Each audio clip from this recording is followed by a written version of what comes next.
Who's your money on? Yeah, if I knew that, I'd be a rich man. But I am so looking forward to this race. Can Omanyala become the first Kenyan to win this title in 60 years?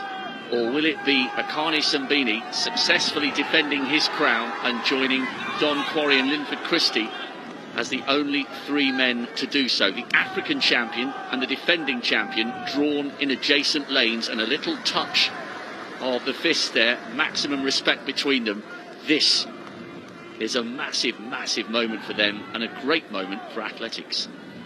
Linford Christie winning consecutive titles for England back in 1990 and 94. Then it was Atto Bolden of Trinidad and Tobago in 98. Kim Collins, remember him, for St Kitts and Nevis in 2002 was the champion. Asafa Powell took the first of 3 Jamaican golds in 2006 in Melbourne. Then Lerone Clark of Jamaica took gold in Delhi 2010, followed by Kimart Bailey-Cole in 2014 in Glasgow. And Simbine, yes, he is the defending champion.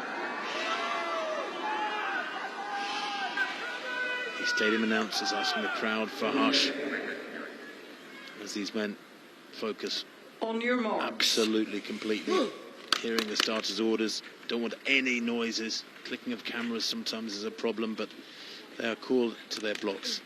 Azamati of Ghana on the far side in 1. Abekun of Sri Lanka in 2 in the blue near the top. Omanyala of Kenya in those fabulous Kenyan colours. He goes in 3.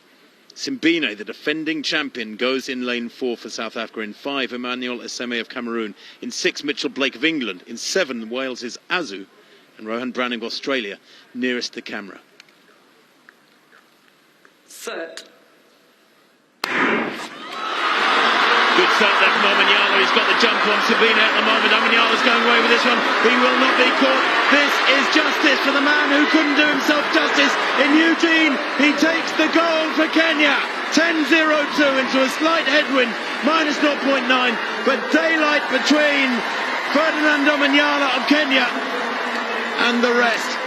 Maybe about a meter's difference in it. The winning time, well, it doesn't matter a hoot. Who cares that it wasn't under 10 seconds? It was brilliant running at the start. He got out of the block so well, put the others under pressure, and Omanyala has gold. And we talk about the Kenyans being the long-distance specialists. They dominate at cross-country. They're great at steeplechase, 5,000, 10,000. This guy is from the other end of the distance spectrum. Akani Simbine takes the silver, 10.02 from Omanyala. The South African 10.13. I think a tinge of disappointment of those features. He was well beaten, but he does take the silver. And Yupan Abekun of Sri Lanka, a bronze medal, 1/100th behind Simbine. And Azamati of Ghana, the unlucky 4th place. Again, just 2 100ths down on bronze. Well, from a neutral's point of view, you've got to be so pleased for Omanyala. It was an awful way for him to arrive at the World Championship as one of the fastest men in the world this year, only having 3 hours to prepare for his heat. It was a hopeless quest to try and taste glory and gold in Eugene. And he was under huge pressure tonight, drawn right next to Akani Simbine, the defending champion, who's finished with another Commonwealth medal, silver this time, and I think he is disappointed. He felt like he let an opportunity slip there. You can tell that he's a little bit reflective rather than relieved with that silver. Amazing bronze for Yupan Abekun. The history just keeps on coming for the Sri Lankan. Their first athlete under 10 seconds and their first on the Commonwealth podium with a bronze. But what about that? No Kenyan has won this title since Serafino Antal won in 1962 when it was over 100 yards. History again tonight in Birmingham. The Kenyan will be the toast of a nation thousands of miles away. Well, Omanyala was the favourite. You look at his credentials on paper, the 4th fastest in Commonwealth history, 9th fastest man ever from anywhere around the planet. 9.77 he ran in the middle of September last year. And there was never any doubt about it. He led from the very first stride. Simbine tightening up there with the pressure of trying to get back. That's more than a metre lead. Great running on the near side from Browning, who just got out dipped. It was so tight. You look at the place times, I'm telling you, from 2nd place down to 6th place, just 7 100ths of a second. I mean, that is a very, very tight finish indeed. I thought it looked there 20 metres out like Browning was going to get a medal. Yeah, I did, because he was closing, and then it all got a little bit tight on the line. I said this during the semi-finals.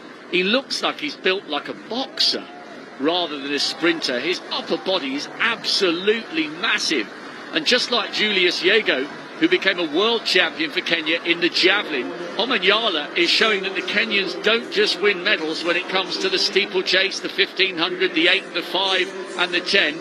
He is a history maker and a record breaker for the proud East African nation. And I wonder how many more Kenyans will want to get into sprinting after seeing what Omanyala has done here in Birmingham and around the World's Diamond League circuit over the last couple of years. That was superb.